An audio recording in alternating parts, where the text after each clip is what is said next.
So, something a lot of my clients go through is the fact that they'll be in conversations with whoever and they run out of things to say. Now, I have given a number of techniques that you can use in order to not run out of things to say, but I'm going to try and give some more here today. So, I'm going to give two. The first thing to do to not run out of things to say is to pay attention to your environment. This is what I mean.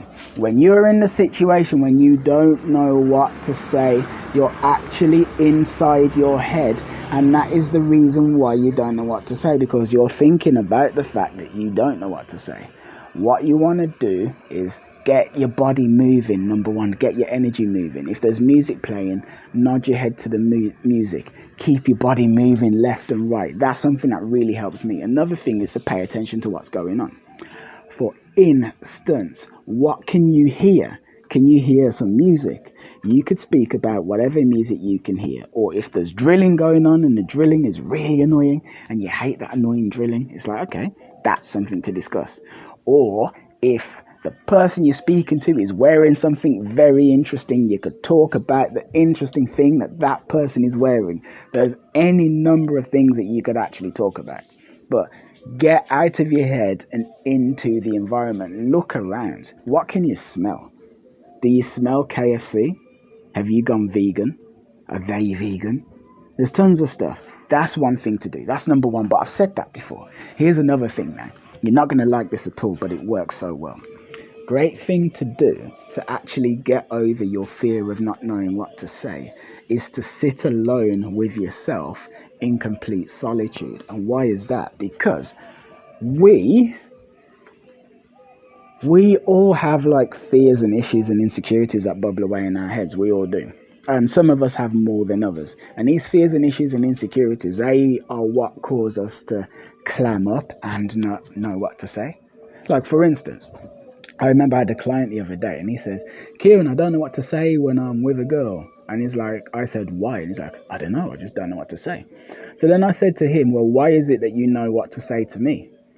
Why do you know what to say to me? And he goes, well, because I know what I want to say to you. I was like, okay, but why aren't you scared to speak to me? He's like, I don't know. Because I know what it is I want. I was like, there you go, right? But why don't you know what you want to say to the girl? You can have the same sort of intent where the girl is concerned that you have where I'm concerned. But the thing is, where the girl's concerned, you're inside your head and you got all this boom, boom, boom, boom, boom, boom, boom, boom, boom.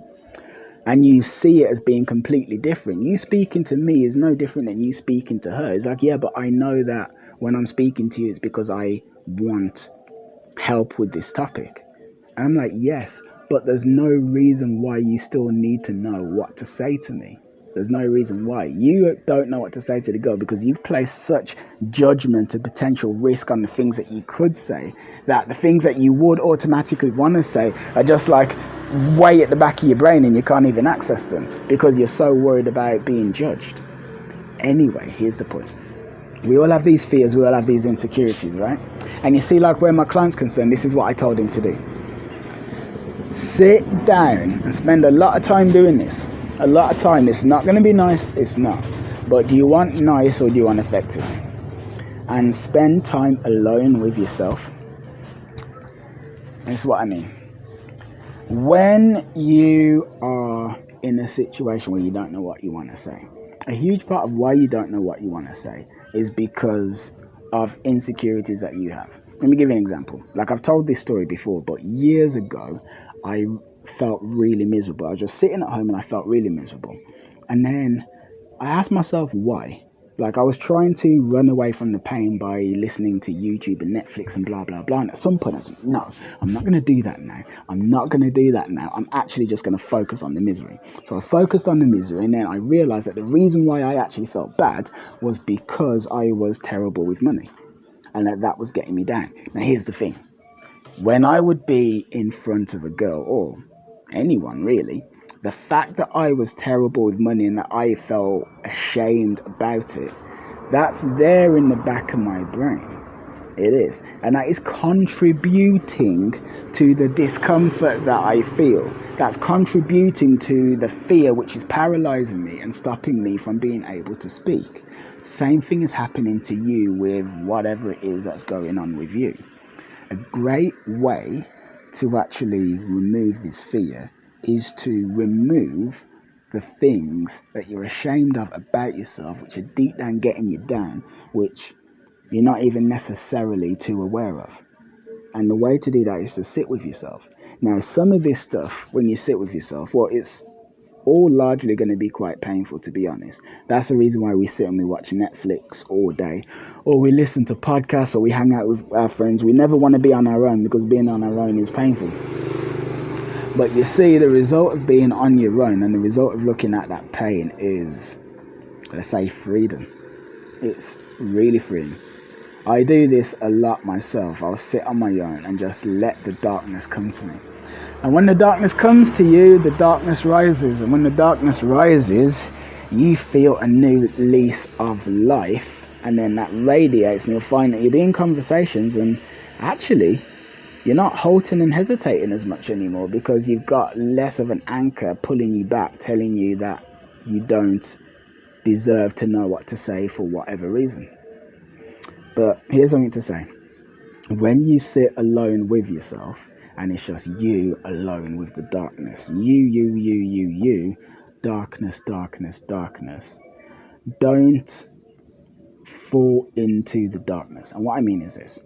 Let's say, for argument's sake, that you remember something embarrassing from the past. Like with me, I remember there was a time years ago when I was with two girls, and I was really trying to be cool. I was trying so hard to be cool. And I remember at one point they just kind of looked at each other like they were both really embarrassed for me. And for years that actually haunted me. So if I was to sit down alone with myself and that came up, I would look at it dispassionately. I'd be like, okay, so there's this situation here, and this is actually what I'm feeling. And then it's like, but then you have to reframe the thing that you're looking at. So do I really care about that anymore? Does it really matter? This thing was so many years ago. Do those girls even remember? Like, the thing I'm talking about now is like almost 20 years ago. Do those girls even remember? And if they do, like, have they never embarrassed themselves either? Does it really matter that I made a mistake? Am I never, ever, ever supposed to make mistakes? How bad is it really that I was with some girls and I tried to be funny and they were embarrassed for me? Like, okay, what, am I never supposed to learn and grow? But then you just look at it. And the more you look at stuff, the less of a hold it has over you. And the more it just kind of fades away, you know? And also it helps as well to just look at the pain. Like the sensation of whatever you're feeling, like that guilt or that misery or whatnot, to just actually look at it, but very dispassionately though. Just look at it and accept it. And the more you look at and the more you accept this stuff, the less of a hold it has over you. And the less of a hold it has over you, the freer you become. There you go. That will not be easy, but it will be beneficial. And with that, I would like to say something you've never, ever, ever, ever heard me say in one of these videos, which is that if you are one of the rare men, actually, here's something to say. You want to know something that's quite interesting? Let's say that it is now 2032. This video is still online and it's been watched by 500,000 people, right? And let's say of the 500,000 people who've watched it, there's 200,000 who were like, my God, what you're saying is so true. I'm going to implement this ASAP. You know, of the 200,000 people who say that, you know, like only like 3% will actually do anything.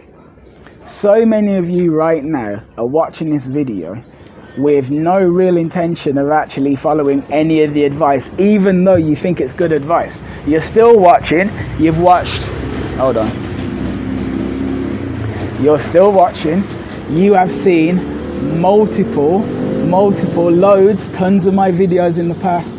You like what I have to say. And I'm not even saying like, oh, you haven't signed up with me, but you haven't even really followed any of the advice. You just listen, you watch, and you like to feel like just by watching you're doing something. Now you're not doing anything just by watching. You're really not.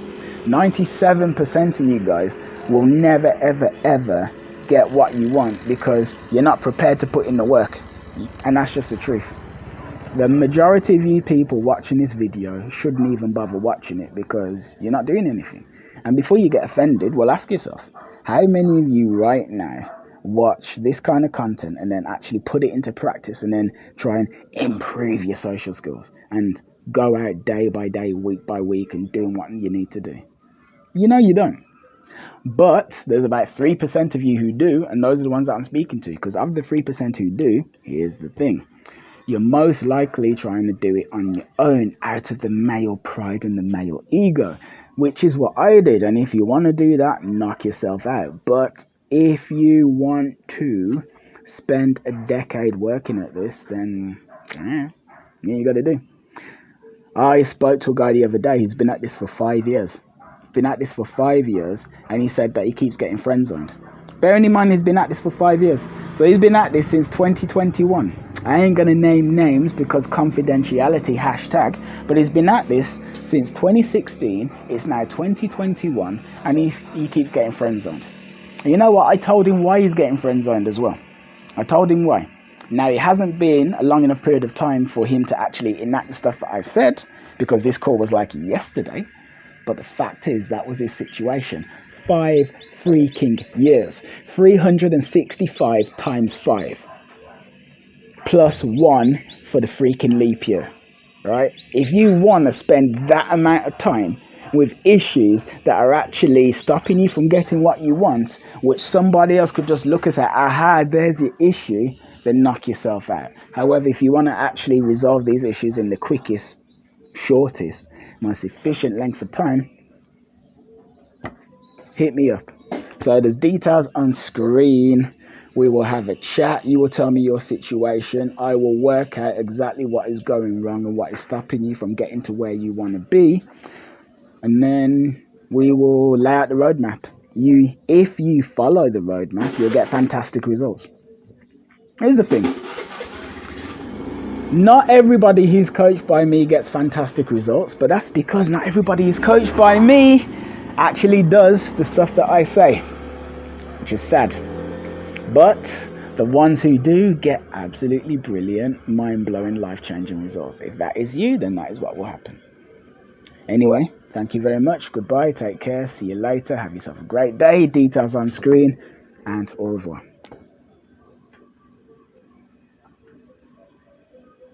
All right. So yeah, we're done.